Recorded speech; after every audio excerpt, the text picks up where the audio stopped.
So you know when you're watching a movie or you're reading a book and a character likes another character, but they just know deep down that that person is going to disappoint them, but they get together anyway. You know that sinking feeling when you know that it's going exactly the way you expected, and when it's over, you look at yourself and you think, "What did I expect?" That's basically how I felt when I went to see Hitman Agent 47. The first Hitman movie wasn't actually that bad. Sure, they changed some things for the movie, which I didn't really like. I had a completely pointless sword fight for some absolutely unknown reason, given that it's something that's never in the games at all. But overall, they got the tone right. Everything fitted well together. The music especially fitted exceptionally well, to the point where you could quite easily have been listening to the soundtrack out of one of the games. And they even made a couple of shots the same point of view as the in-game camera, which was a very, very nice touch as far as matching up the movie and the game itself. But then, of course, we fast forward to the more recent one, Hitman Agent 47. I really wanted to like this movie. I really did. I like Hitman as a franchise. I love the games, despite the number of innocent controllers that they've cost me over the years. But nothing could have made me enjoy this movie at all. The script was extremely bland and generic. The music did not fit what was going on very well. It just felt like any throwaway script from any Jason Statham film or whoever the hell is the generic go-to guy for some crappy action film these days. The movie was basically a big shoot-'em-up with little to no deviation from just using guns. Guns, guns, guns, guns, guns. Despite the joys of the game being figuring out how to actually kill somebody with it, doing it as quietly as possible, really. I mean, you could always use the gun if you needed to, but realistically, I don't know about anybody else, but I always felt that if I had to resort to using the guns, even if I succeeded, I'd still kind of failed in a way. But yeah, this movie just completely missed that for me. The plot was horrendous and very predictable, with the main character's plan being so complicated that it would never actually work in reality.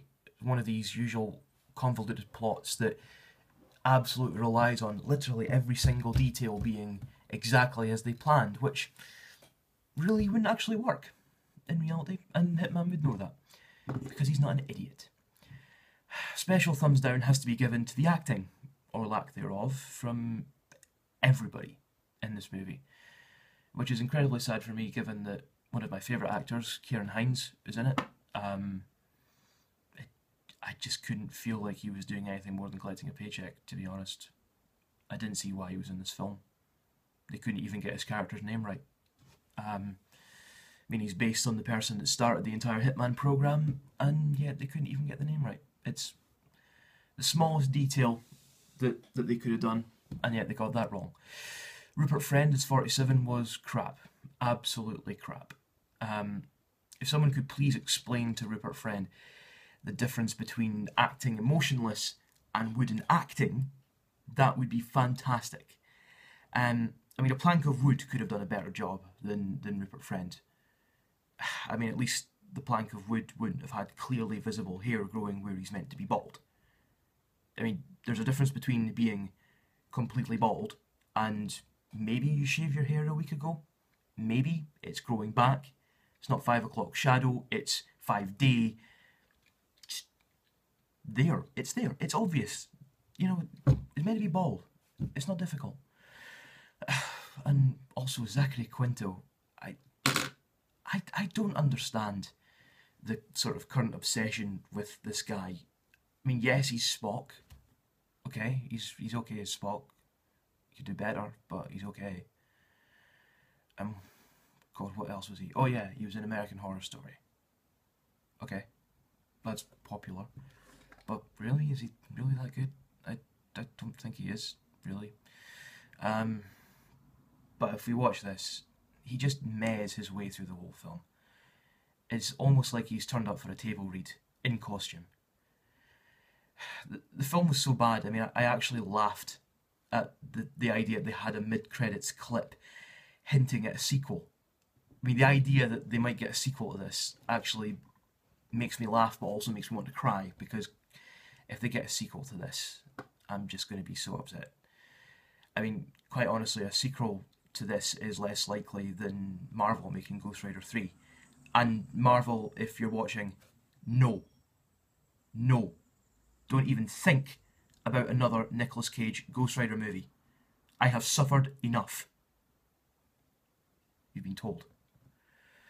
But, I mean, why can't nobody make a proper Hitman movie? It would actually be really simple. You position it to the movie studios as you would a Bond or a Bourne film. You select a basic mission that everybody would recognise from the games. I mean, my pick would be A New Life from Blood Money. It's one of the more open world ones where you can basically do the whole mission 20 different ways just from looking at it. You show it being done, opening credits, then you branch into a group of the missions that had like an overall story behind them. Personal pick would be the St. Petersburg stakeout missions from Hitman 2. I mean, they were great. The plot of those would easily take up 90 minutes, and it would be better than 20 armour-wearing shitheads zip-lining into the middle of traffic just to get shot out of the air, which is just a completely pointless set piece that would look at home in Fast and the Furious, but what the hell is it doing in a Hitman movie? And if you didn't notice, the car that Hitman was driving, I feel I should say, was an Audi, just like every other car in the movie, because of course product placement. I mean, I don't actually mind product placement in a lot of films. If everybody's going to use a phone, it may as well be the same type of phone. It's no big deal if everybody's using the same type of computer. But when it's something like the cars in a movie that seems to be half in a car, every single one of them was an Audi. And the frequent close-ups of the badges just drove it down your throat, whether you wanted to know or not. They just took the piss, really. Hitman Agent 47 scores a grand total of 2 out of 10. The 2 points it got were because at least they had the rubber ducky in the toaster scene, which made me go, yay! That was pretty good. And because the film at least had the decency to not show us Diana's face. Oh, no, wait. They did. Like one line into dialogue from Diana, we see her face. We've had how many games from the entire franchise where we've not seen her face? One line into the movie, oh, look, there she is. So that's 1 out of 10 instead. Piece of crap movie. Do not go and see this shitty movie. Save your money. You could probably find the HD Hitman collection for about the same price as a ticket for this film. I'd recommend you do that instead. Much better use of your time. But mind you, finding a better use of your time than going to see this film would not really be difficult. If anybody wants to comment and give me a suggestion as to what movies to watch next for the review, that would be great. I'm always open to ideas. But yeah, so that's the review for Hitman. And yeah, thinking of a way to sign off with wit. Screw it.